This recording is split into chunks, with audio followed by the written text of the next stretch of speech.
Olá pessoal, tudo bem com vocês? Minhas saudações e cumprimentos a todos e a todas que estão acompanhando aqui o canal. Mais uma vez, professor Lucas, e hoje nós vamos continuar nossa caminhada de estudos em preparação para a segunda fase da OAB em Direito Tributário. Hoje, mais uma vez, escolhi o 31º Exame de Ordem Unificado, mas quando a gente analisou esse exame, pessoal, na aula passada ou retrasada, se não me engano, foi na aula 19 ou aula 20 que a gente viu o 31º exame, mas naquela vez a gente só viu a parte que envolve a peça processual.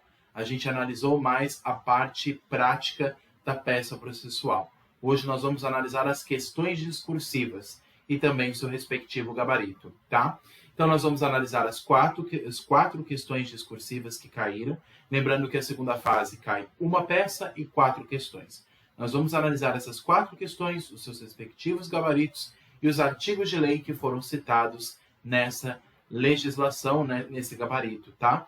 E nós vamos fazer um comentário também a cada questão, analisando com cuidado cada uma delas, fazendo esse exercício em preparação para a segunda fase da OAB. Pessoal, o pessoal que está chegando agora no canal, que não me conhece, sabe que aqui a dinâmica é o seguinte: eu busco muito trazer não só partes teóricas, mas também partes práticas. Preparação para a OAB não existe outra forma senão analisar as provas anteriores. O pessoal que está se preparando aí para a segunda fase da OAB em Direito Tributário, para o 39º Exame de Ordem, que vai ser no dia 21 de janeiro, próximo domingo agora. Hoje eu estou gravando esse vídeo, hoje é dia 12 de janeiro de 2024. Há um pouco mais, daqui a uma semana e pouquinho, nós vamos ter a segunda fase da OAB em Direito Tributário, do 39º Exame de Ordem, tá? E eu estou analisando os exames anteriores com vocês. Nós vimos o 38º, 37º, 36º e assim por diante, até chegarmos onde estamos agora, no 31º exame. E sempre falo, pessoal, quanto mais questões vocês fizerem, quanto mais peças processuais vocês fizerem, mais preparados vocês vão estar para a segunda fase. Porque somente vocês vão entender a dinâmica da OAB-FGV, vocês somente vão entender como funciona o questionamento da OAB-FGV, a dinâmica da prova, fazendo provas anteriores. Não existe outra forma a não ser essa. Você pegar as provas que ocorreram antes e analisar, fazer em casa, pegar essas questões que a gente está comentando aqui no canal, analisar novamente, ver o gabarito, e assim vocês vão lembrando, vão estudando os temas principais em Direito Tributário e se preparando para a segunda fase. Tudo bem?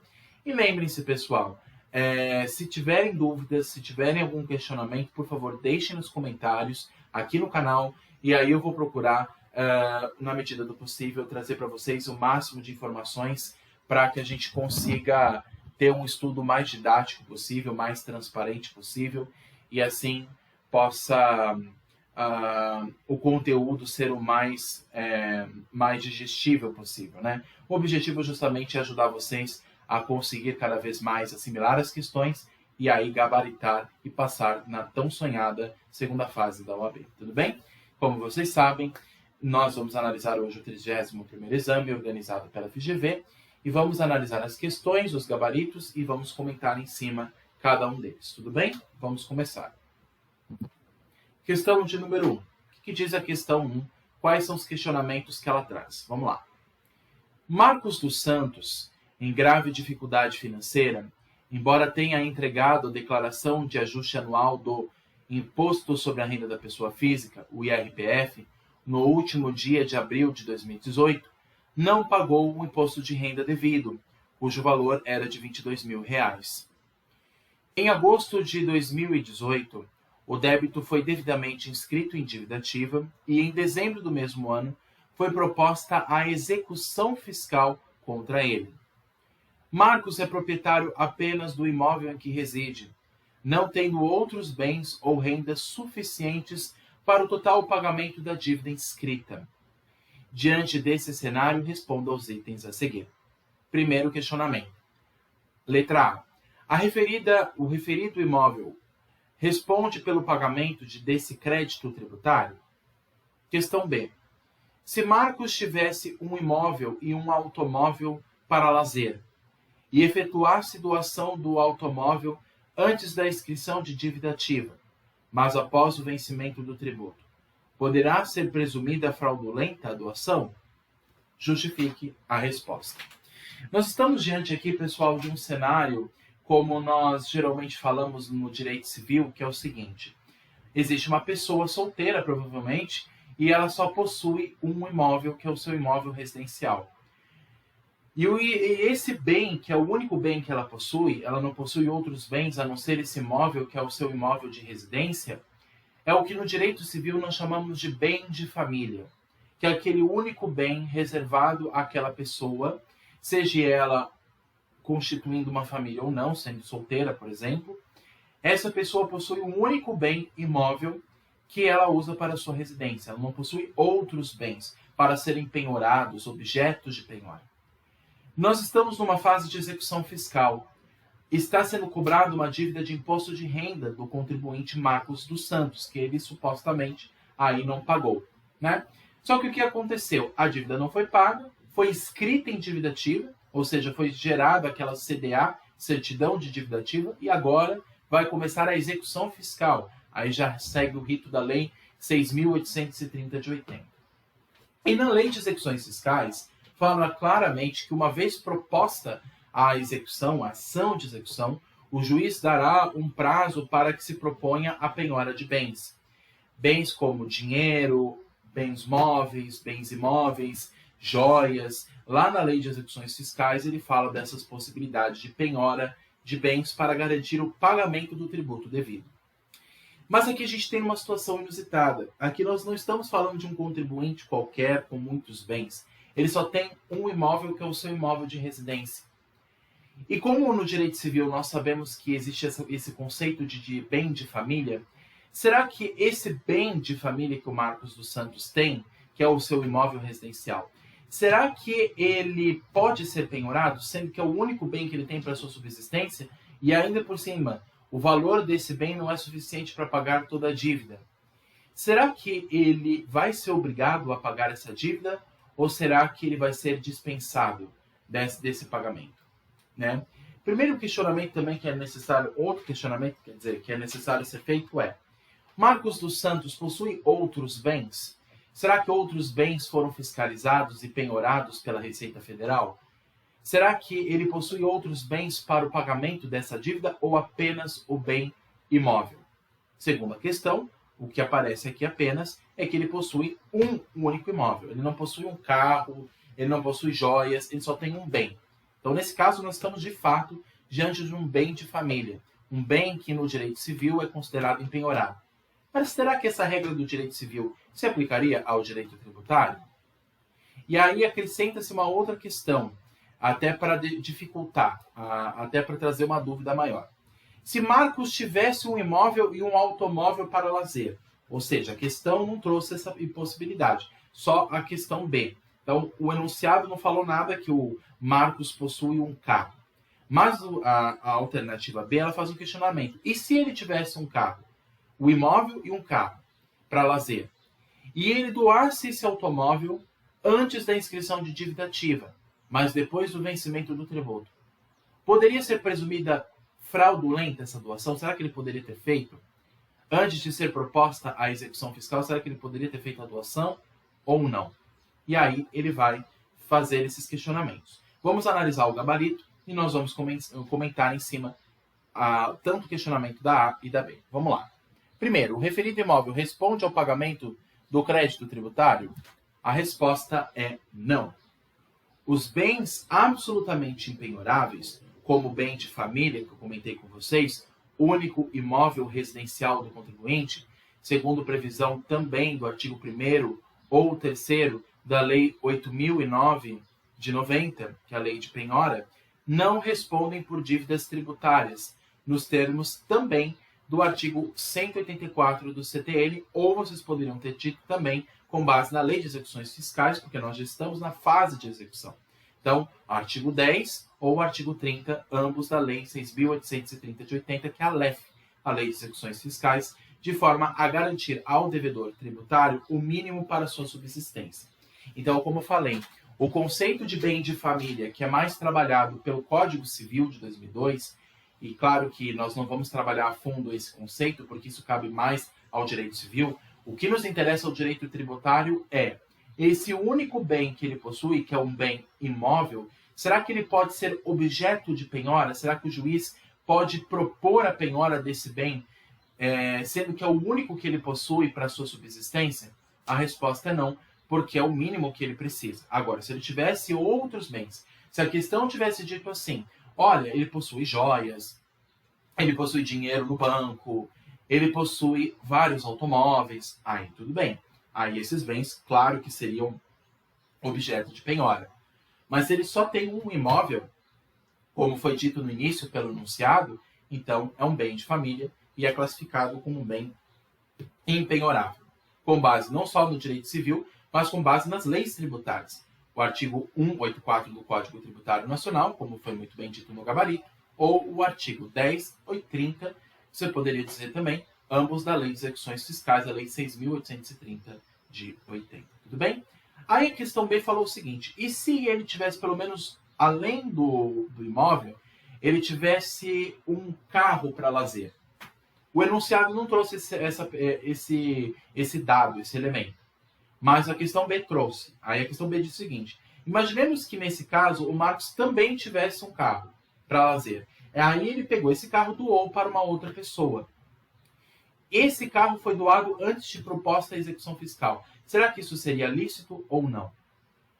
Não poderia ser presumida fraudulenta, ou seja, ele poderia muito bem ter feito a doação deste carro. Por quê? Nos termos do artigo 185 caput do CTN, somente se presume fraudulenta a alienação de bens ou rendas ou seu começo por sujeito passivo em débito para com a Fazenda Pública por crédito tributário regularmente inscrito como dívida ativa.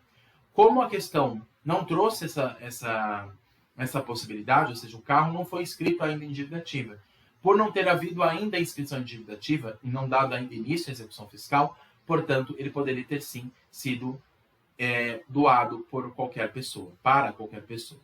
Ausente a inscrição de dívida ativa, não milita a presunção em favor da Fazenda Pública, devendo ser ela a comprovar o intuito de fraudar o pagamento do crédito tributário. Então aí, o ônus de comprovar a suposta fraude, caso existisse, seria da Fazenda Pública e não do contribuinte, no caso, o Marcos, né?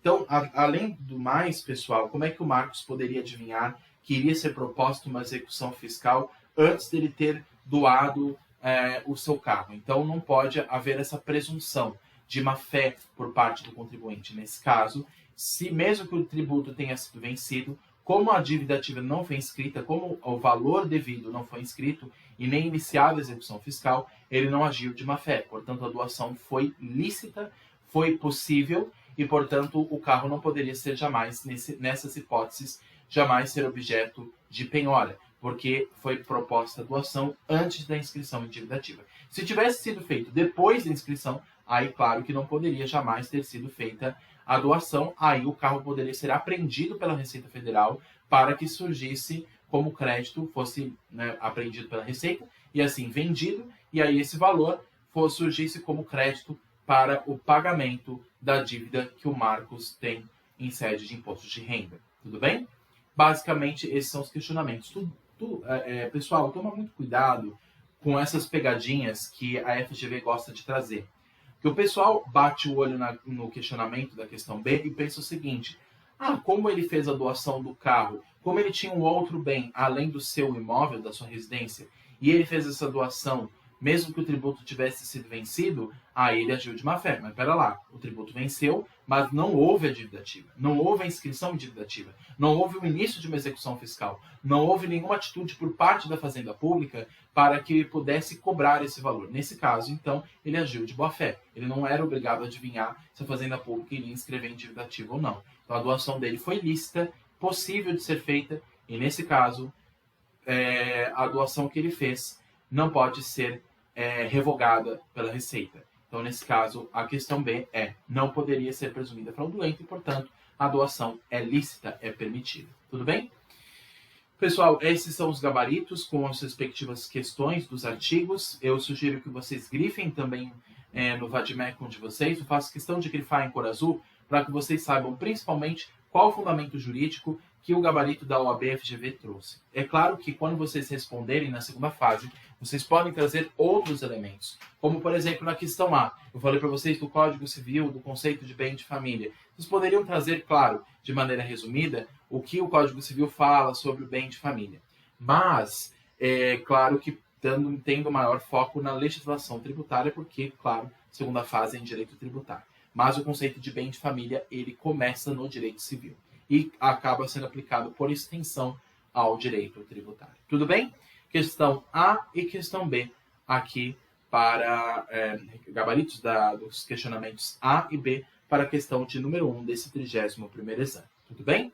Se ficarem dúvidas, deixem nos comentários. Vamos então agora para a questão 2. Vamos lá. A Sociedade Empresária ABC Limitada realizou no dia 10 de janeiro de 2014 fato gerador de um tributo sujeito a lançamento por homologação. O prazo final para a entrega da declaração e pagamento era no dia 10 de fevereiro de 2014, mas a empresa nem entregou a declaração, nem pagou o tributo devido. Em razão disso, o fisco, no dia 5 de fevereiro de 2019, realizou lançamento de ofício do tributo devido, noticiando o contribuinte no dia 15 de fevereiro de 2019 para impugnar ou pagar o débito em 30 dias. A sociedade empresária, no entanto, nem pagou, nem impugnou administrativamente tal lançamento. O débito é inscrito em dívida ativa no dia 10 de junho de 2019. É ajuizada ação de execução fiscal contra ela, com despacho do juiz ordenando a citação no dia 30 de junho de 2019. A sociedade empresária, ao fazer sua defesa em embargos à execução fiscal, alega que o direito de lançar aquele crédito tributário já havia sido alcançado pela decadência, pois nos termos do artigo 150, parágrafo 4º do CTN, aplicável aos tributos sujeitos ao lançamento por homologação, já havia transcorrido mais de 5 anos entre a data do fato gerador e o lançamento efetuado pelo fisco. Diante desse cenário, responda aos itens a seguir. Tem razão a sociedade empresária em sua alegação, ou seja, alegando que há decadência da execução, da cobrança desse tributo?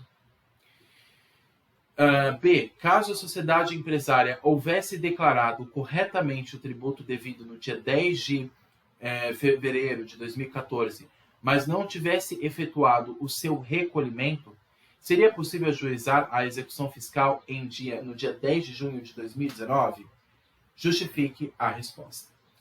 Pessoal, lembra que nós já estudamos sobre a diferença básica entre o prazo de decadência e o prazo de prescrição, tá? Isso cai bastante em segunda fase. Lembra que o referencial é sempre o lançamento tributário. O lançamento, que é o ato administrativo que constitui aquele crédito. Antes do lançamento tributário, uma vez praticado o fato gerador pelo contribuinte, o fisco tem 5 anos, uma vez praticado o fato gerador, o fisco tem 5 anos para lançar o tributo. Se ele não lança esse tributo, existe a chamada decadência da cobrança do crédito tributário. Agora, se houver o lançamento do tributo no prazo devido, aí o fisco tem mais 5 anos, que é o prazo de prescrição, para propor a ação de execução fiscal. Então, datado da data do lançamento até a execução fiscal, o fisco tem mais 5 anos para propor esta ação, que aí é o que a gente chama de prazo de prescrição, que também é um prazo de 5 anos. Se ele não observar esse prazo, ele não poderá propor a execução fiscal. Tanto a decadência, pessoal, como a prescrição são causas de extinção do crédito tributário. Além do pagamento e além das outras hipóteses previstas no CTN, a decadência e a prescrição, caso ocorram, o fisco não poderá mais cobrar nenhum tributo. Por conta disso, é uma das formas de extinção do crédito tributário, uma das hipóteses de extinção do crédito, e é importante lembrar sobre isso. E o fio da meada é o seguinte, aqui o núcleo da questão é o seguinte, No meio dela, ela diz o seguinte: o débito é inscrito em dívida ativa no dia 10 de junho de 2019. Houve a inscrição no dia 10 de junho de 2019 e aí que está a questão. O contribuinte ficou indignado, que é essa sociedade empresária ABC Limitada. E ela diz o seguinte: ao fazer a sua defesa no âmbito da execução fiscal, né, que é os embargos à execução fiscal, que aí ela garantindo o juízo, ela propôs essa defesa na esfera da execução fiscal, alega que o direito de lançar aquele tributo, ou seja, o prazo anterior ao lançamento, alega que o direito de lançar aquele tributo já havia sido alcançado pela decadência, nos termos do artigo 150, parágrafo 4º do CTN, aplicável aos tributos sujeitos a lançamento por homologação. Já havia transcorrido mais de 5 anos entre a data do fato gerador e o lançamento efetuado do fisco. Olha o que aconteceu lá no início. Em razão disso, o fisco, no dia 5 de fevereiro de 2019, realizou o lançamento de ofício do tributo devido. Só que o prazo final para a entrega da declaração de pagamento era o dia 10 de fevereiro de 2014. E só no dia 5 de fevereiro de 2019 ele realizou o lançamento. Né? 14, 15, 16, 17, 18, 19. Passado esse prazo de 5 anos, ele realizou o lançamento. Aí o contribuinte está dizendo assim, pera lá, ou já passou do prazo para se exigir, no caso, esse tributo que está sendo cobrado. Será que já passou do prazo de 5 anos? Do dia 10 de fevereiro de 2014, que é dito aqui na questão, né, no início da questão, até o dia 5 de fevereiro de 2019, quando efetivamente ocorreu o lançamento de ofício do tributo devido. Será que houve a decadência desse tributo para ser lançado? Será que a sociedade empresária, no caso a ABC Limitada, tem razão em alegar decadência? Esse é o questionamento da A. Será que houve a decadência do prazo de 5 anos? Para a sociedade empresária, caso a sociedade empresária houvesse declarado corretamente o tributo devido no dia 10 de fevereiro de 2014, mas não tivesse efetuado o seu recolhimento, seria possível ajuizar a execução fiscal no dia 10 de junho de 2019? Aqui está perguntando basicamente a parte dos prazos. Será que decorreu já o prazo ou não? Vamos analisar então o gabarito. Questão A diz o seguinte: a sociedade empresária não tem razão. Como já houve sequer declaração do tributo devido, o fisco teve que efetuar o lançamento de ofício, cujo início do prazo decadencial nos termos do artigo 173, inciso 1 do CTN, não se vincula ao fato gerador, mas sim ao primeiro dia do exercício seguinte àquele em que o lançamento deveria ter sido efetuado.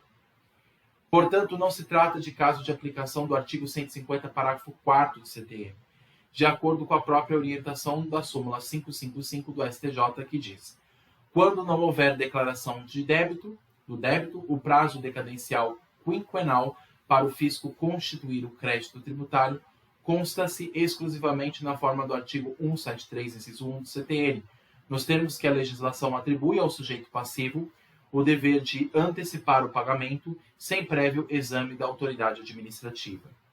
É inequívoco que o prazo decadencial de 5 anos não se consumirá no dia 5 de fevereiro de 2019, pois deve ser contado do primeiro dia do exercício seguinte, e não do fato gerador, que, portanto, é do dia 10 de janeiro de 2014. Porque o que aconteceu, pessoal? O lançamento por homologação, é importante a gente lembrar uma coisa. O que é o lançamento por homologação?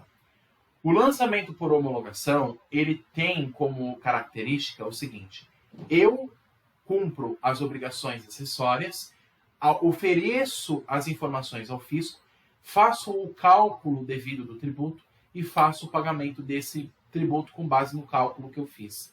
Um exemplo disso é o imposto de renda.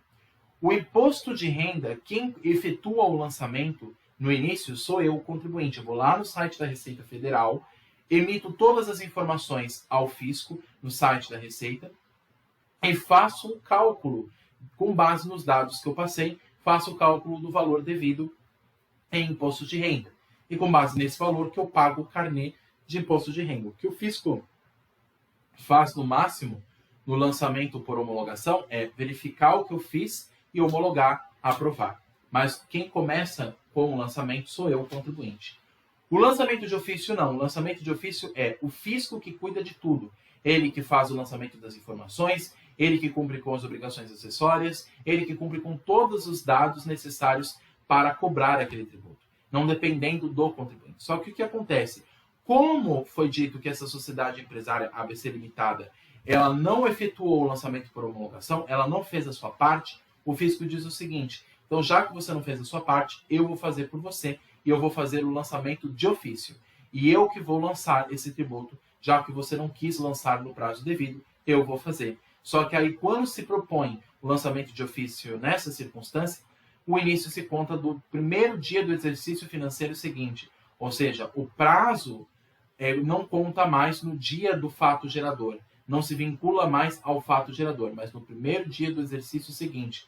Ou seja, no primeiro dia do ano seguinte àquele que o lançamento deveria ter sido efetuado. Então, se eu não efetuei a minha declaração, por exemplo, nesse ano de 2014, o lançamento por homologação, vamos supor, imaginemos o caso do imposto de renda da pessoa física. Eu, Lucas, tenho que declarar o imposto de renda da pessoa física até determinado prazo, até abril desse ano de 2024.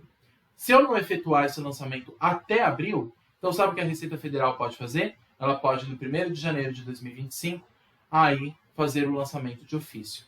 E aí cobrar ela mesma e efetuar as obrigações ela mesma para me cobrar o determinado tributo. Então, a contagem de prazo, nesse caso, não se aplica à regra geral. A regra geral, pessoal, como eu falei, é sempre o fato gerador. Mas como o contribuinte não fez a sua parte, como nesse tributo que é sujeito a lançamento por homologação, da mesma lógica que é o imposto de renda da pessoa física, como o contribuinte não cumpriu a sua parte com o pagamento desse tributo e lançando esse tributo, então o fisco fará isso em nome do contribuinte, mas o lançamento vai se datar a partir do primeiro dia, ou seja, no dia 1º de janeiro do ano seguinte, ou seja, do ano posterior, do próximo ano, do próximo exercício financeiro em que deveria ter sido efetuado. Ou seja, se eu não efetuar até abril de 2024 o lançamento do imposto de renda, no dia 1º de janeiro de 2025 a Receita Federal fará isso por mim e lançará o valor devido. Então, nesse caso, o prazo não conta do fato gerador e aí se aplica a exceção, se aplica a data em que foi efetuado o lançamento, no dia 1º de janeiro do exercício financeiro seguinte. Tudo bem? Então, pessoal, vamos lá. Vamos lá, então, para o questionamento da B.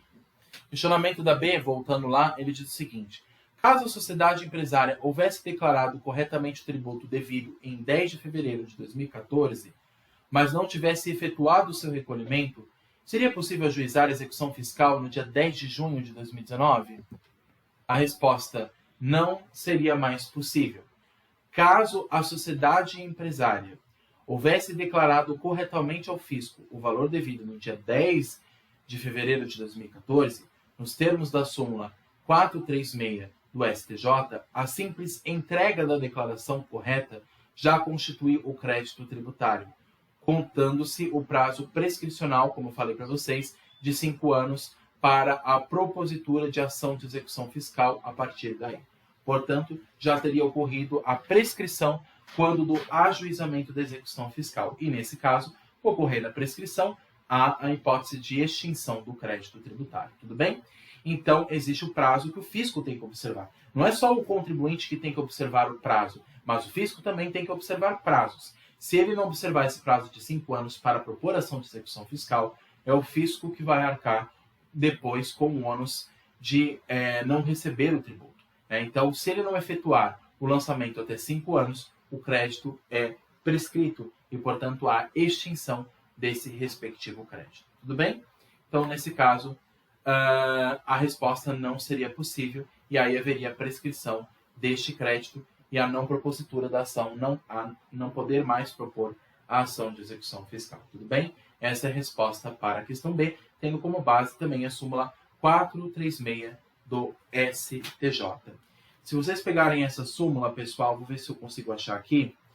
Isso, aqui ó, 436 do STJ diz o seguinte, eu estou aqui com o meu vade-mecum, sugiro que vocês acompanhem também, se puderem aí na internet, no site do STJ. Olha o que diz a súmula 436.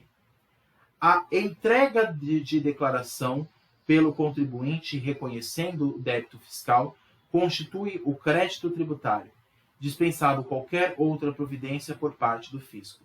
Então, a entrega da declaração, que é no caso, embora tenha esse nome de declaração, nós estamos aqui falando de um lançamento que é sujeito à homologação. Eu faço a declaração no sentido seguinte, eu faço a apresentação do documento necessário para o cumprimento da obrigação acessória. O fato de eu entregar esse documento com todos os dados necessários para a fiscalização tributária, é a partir dessa data de entrega desse documento que conta o prazo para a execução fiscal. Tudo bem? É a partir desse momento que corre o prazo prescricional de 5 anos. Tudo bem? Para a propositura de uma ação de execução fiscal. Caso contrário, o fisco não poderá mais exigir o crédito tributário constituído. Tudo bem, pessoal? Se ficarem dúvidas, deixem nos comentários aqui embaixo e nós vamos analisando aí as próximas questões. Questão de número 3.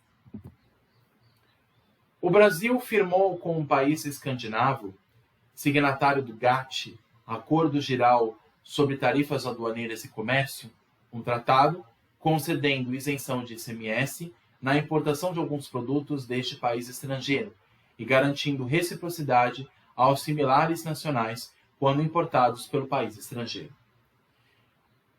Um Estado membro da Federação Brasileira já tinha sido o Tratado Internacional internalizado. Um Estado membro da Federação Brasileira, já tendo sido o Tratado Internacional internalizado, não concordou com a perda de receita que começou a sofrer como resultado de sua aplicação.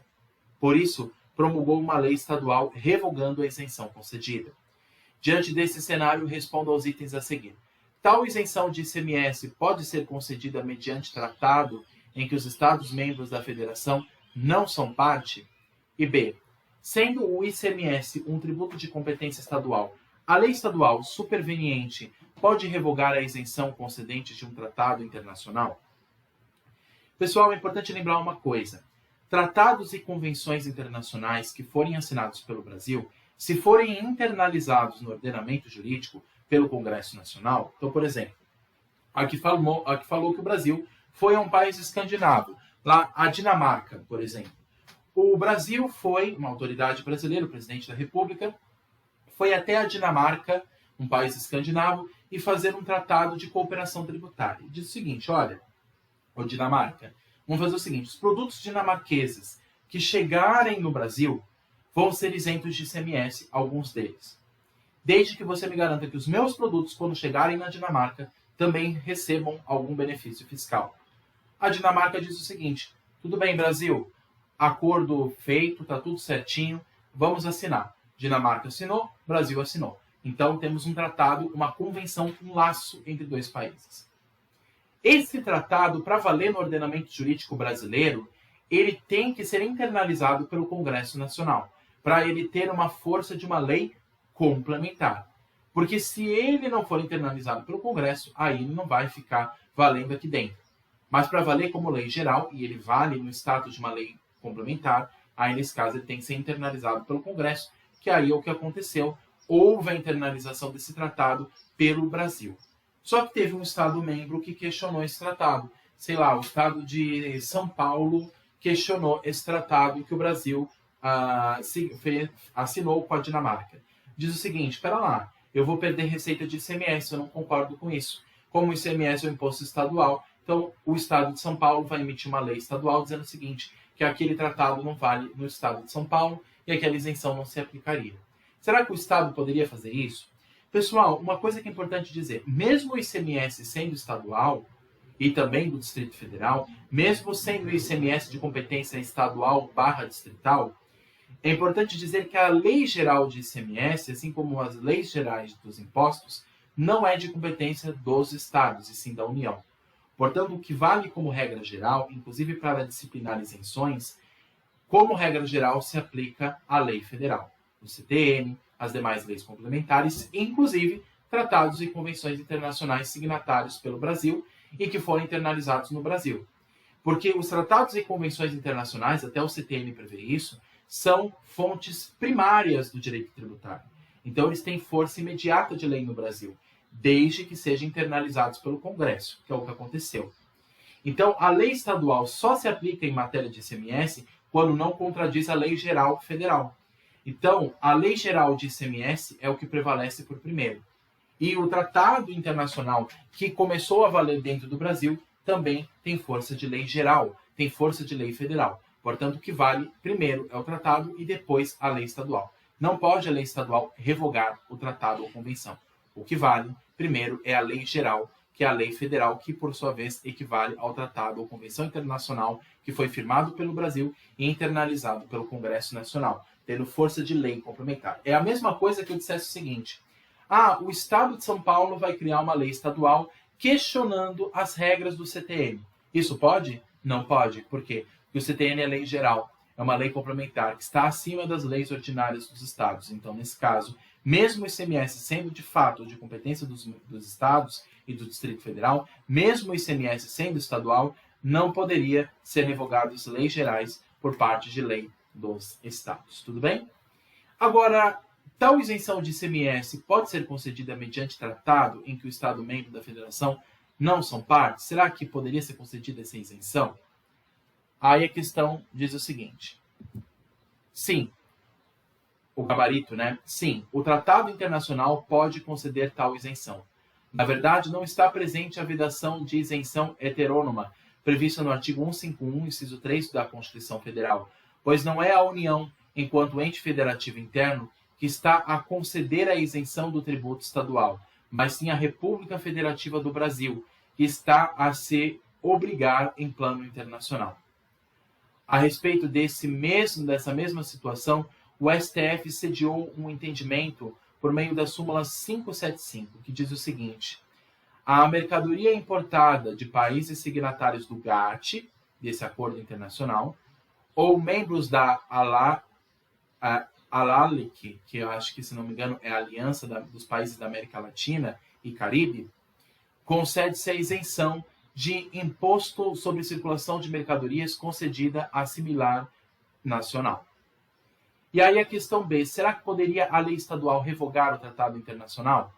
A lei estadual não pode revogar tal isenção, porque o Estado membro não pode representar a República em plano internacional. E é verdade também. O Estado de São Paulo não pode representar a União lá fora, desobrigando-a do tratado por ela firmado, bem como o artigo 98 do CTN estabelece que os tratados e as convenções internacionais revogam ou modificam a legislação tributária interna e serão observadas pela que lhes sobrevenha, de modo que a lei estadual subserviente terá de observar o tratado. E lembrando que o tratado ele tem uma força de lei complementar e ele pode revogar o ordenamento interno, inclusive leis estaduais e municipais. Tudo bem? Então, o que prevalece é a lei geral sobre a lei específica dos estados e dos municípios. Tudo bem? Então, a resposta é sim, o tratado internacional pode conceder tal isenção para A. E a questão B é: a lei estadual não pode revogar tal isenção concedida por esse tratado, claro, desde que esse tratado seja internalizado pelo ordenamento jurídico interno brasileiro, pelo Congresso Nacional, primeiro passando pela Câmara dos Deputados, depois direcionado ao Senado Federal.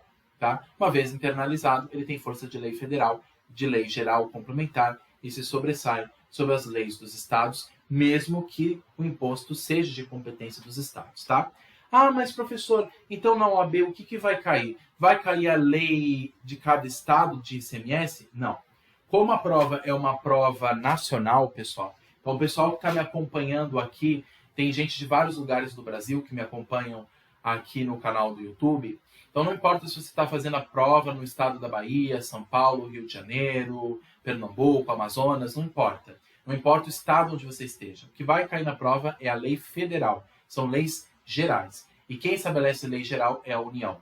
Não é os estados nem o município. Então, o que vai cair na prova não é a lei estadual do seu estado de ICMS, nem lei municipal. Aqui, por conta da prova ser uma prova nacional, o que se aplica como regra é a lei federal, que é a lei geral de ICMS. Tudo bem?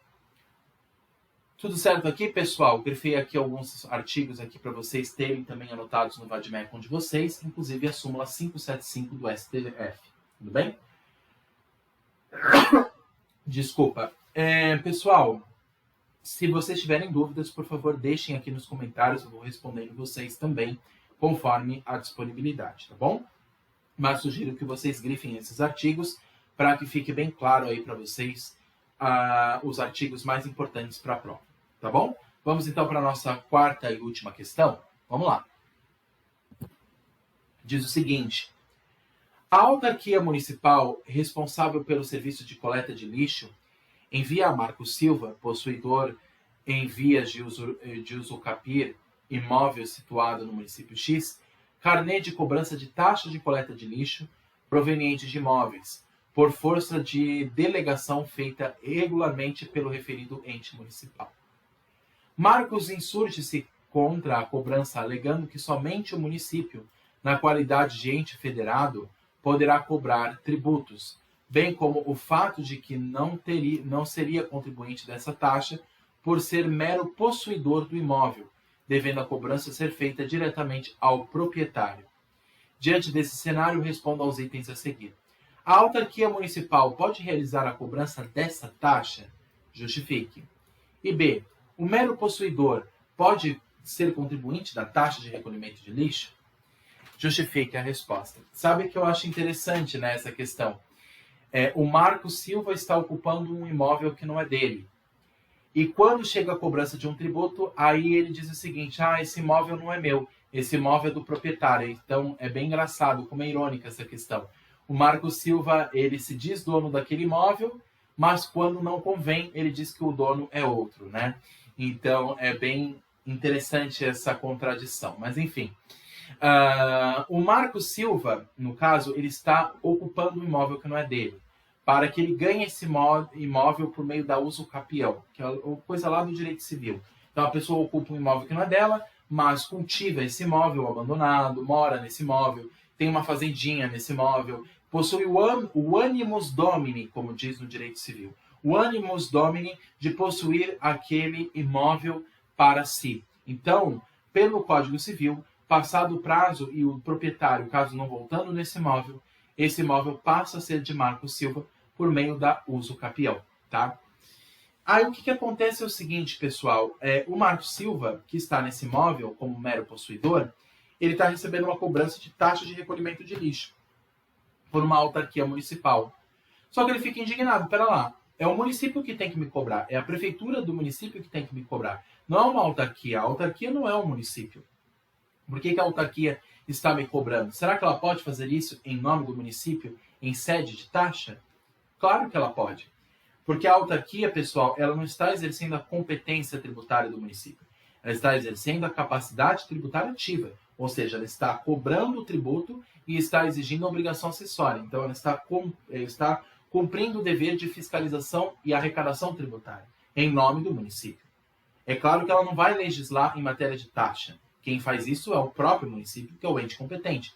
Mas o município ele não vai delegar a competência tributária, ele vai delegar a capacidade tributária ativa à autarquia municipal para que ela, em nome do município, faça a cobrança do tributo devido e também a arrecadação. E isso ocorre, inclusive, nos impostos. Por exemplo, quando a União delega a capacidade tributária ativa para que os municípios, em nome da União, possam fazer a arrecadação de TR, Imposto Territorial Rural. É um exemplo disso. Isso também ocorre em sede de IPTU e em outros impostos. Então, o ente competente ele não pode delegar a competência, mas ele vai delegar a capacidade tributária ativa para que aquele ente, em nome do ente competente, então essa autarquia municipal, em nome do município, faça a cobrança da taxa e também o cumprimento da obrigação acessória. Então, ela está exercendo uma função em nome do município. Então, ela pode fazer isso de acordo com o CTN. A autarquia municipal pode sim realizar a cobrança e o argumento do Marcos Silva está errado. E o outro argumento do Marcos Silva que está errado é o seguinte, ele diz o seguinte, eu estou nesse imóvel, mas eu não sou o proprietário desse imóvel, eu só possuo um imóvel, eu só estou ocupando ele. Então, nesse caso, eu não seria obrigado a pagar a taxa de lixo. Claro que ele é obrigado, Porque não importa se ele é o proprietário, se ele só possui o domínio útil ou a mera ocupação daquele imóvel, ele ainda assim é obrigado. Isso é fato gerador para a cobrança da taxa. Assim como também, por exemplo, do imposto, do IPTU ou do ITR. Não importa se você é proprietário, se você é o possuidor ou possui o mero domínio útil daquele imóvel, você vai pagar como se possuidor fosse. Você vai pagar, como se proprietário fosse. O Marco Silva é escolhido como sujeito passivo. Mesmo não sendo proprietário, ele vai ser escolhido como se proprietário ele fosse. Então não importa se você é proprietário ou possui a posse ou o mero domínio útil. Isso ainda assim é fato gerador suficiente para se cobrar taxas e impostos sobre aquele imóvel. Então o outro argumento do Marco Silva é falho. Tá bom? Vamos analisar o que os gabaritos dizem. Primeira resposta é sim. A autarquia municipal pode cobrar esta taxa desde que por meio da chamada delegação de capacidade tributária ativa, como falei para vocês. Isto é, a delegação de funções de arrecadar ou fiscalizar tributos, ou de executar leis, serviços, atos ou decisões administrativas em matéria tributária, conferida por uma pessoa jurídica de direito público a outra, conforme previsto no artigo 7º caput do CTN, e as autarquias são entes de direito público. Portanto, tendo a autarquia municipal recebido a delegação da capacidade tributária ativa do município, poderá realizar a cobrança e até emitir decisões administrativas. O que ela não pode fazer é criar leis, mas o que ela pode fazer é executar essas leis que foram produzidas pelo município, serviços, atos e decisões, e emitir decisões administrativas. A autarquia municipal, ela não tem a competência tributária, mas ela exerce a capacidade tributária ativa, como se ela fosse o próprio município. O que ela não pode fazer é legislar sobre a matéria, mas o resto ela pode fazer em nome do município, desde que ela receba essa delegação da capacidade tributária ativa do município, que é o ente competente para a autarquia, que é um ente público. As autarquias e as fundações públicas são entes de direito público, assim como os entes federados. Aí a questão B, será que o argumento do Marco Silva está certo ou não? Porque a questão B diz o seguinte, o mero possuidor pode ser contribuinte dessa taxa? A resposta é sim. É possível cobrar taxas pela utilização, efetiva ou potencial, de serviços públicos específicos e divisíveis, prestados ao contribuinte ou postos à sua disposição, conforme o artigo 145, inciso 2, da Constituição Federal, ou o artigo 77 do CTN, que fala mais especificamente sobre as taxas. Portanto, sendo Marco Silva o possuidor do imóvel em vias de uso capilo, o animus domini, como eu falei para vocês, ele tem o animus domini de ter aquele imóvel, é também ele que se beneficia do serviço público específico e divisível de coleta de lixo proveniente do imóvel por ele ocupado, podendo também ser classificado como contribuinte do mesmo. De fato, as leis municipais que instituem essa taxa indicam como seus contribuintes não apenas os proprietários e titulares do domínio útil, mas também os possuidores. Então, o possuidor, o proprietário, aquele que possui o título ou o mero domínio útil é, no caso, contribuinte, sujeito passivo da relação de taxa. E é importante dizer uma coisa, pessoal, no caso da taxa de recolhimento de lixo. Inclusive é um tema que muitas vezes é perguntado em segunda fase. Não importa se aquele contribuinte usufrui daquele serviço ou não. Mesmo que ele não usufrua daquele serviço de coleta de lixo, o mero fato de estar à sua disposição já é fato gerador suficiente. Então, mesmo que o Marcos, nessa questão, não usufrua do serviço de coleta de lixo prestado pela autarquia municipal, o fato dela disponibilizar para ele esse serviço já é suficiente para se cobrar a taxa de recolhimento de lixo, que é para financiar serviços públicos específicos e divisíveis, tendo como base, inclusive, o famoso artigo 77 do CTN e também como base, como muito bem disse o gabarito, o artigo 145, inciso 2 da Constituição Federal. Tudo bem? Sugiro que grifem esses artigos, em especial o artigo 77, que fala sobre a classificação das taxas. Lembrando que existe, além das taxas que são financiadas, que servem para financiar serviços públicos específicos e divisíveis, existe a taxa que é a taxa de polícia, a taxa pelo exercício regulado do poder de polícia, que também é uma outra hipótese, é um outro exemplo de taxa. Então, nós temos a taxa de serviço público específico e divisível e a taxa pelo exercício regular do poder de polícia. Tudo bem? Pessoal, esses são os gabaritos e as questões que eu queria comentar para vocês deste 31º exame. Se tiverem dúvidas, deixem nos comentários e estarei à disposição para esclarecer estas dúvidas e as outras que surgirem também. Peço que curtam, comentem, compartilhem, se inscrevam no canal, ativem o sininho, me ajudem a fazer com que o canal cresça e atinja o maior número possível de inscritos, para que assim o conhecimento do direito tributário possa alcançar a todas as pessoas, em especial os estudantes e candidatos do exame da OAB em primeira e segunda fase. Tudo bem? Tirando aqui dos slides do PowerPoint, pessoal, quem quiser esses slides, tirei aqui da apresentação, mas quem quiser esse slide, não só da aula 21, mas das aulas anteriores, posso compartilhar com vocês. É só deixar o e-mail de vocês aqui embaixo, que aí eu mando esse material para vocês, caso vocês queiram, para ajudar nos estudos, tá bom? Bons estudos a todos, pessoal. Estou à disposição no que for necessário. Bom final de semana e até a próxima. Tchau, tchau.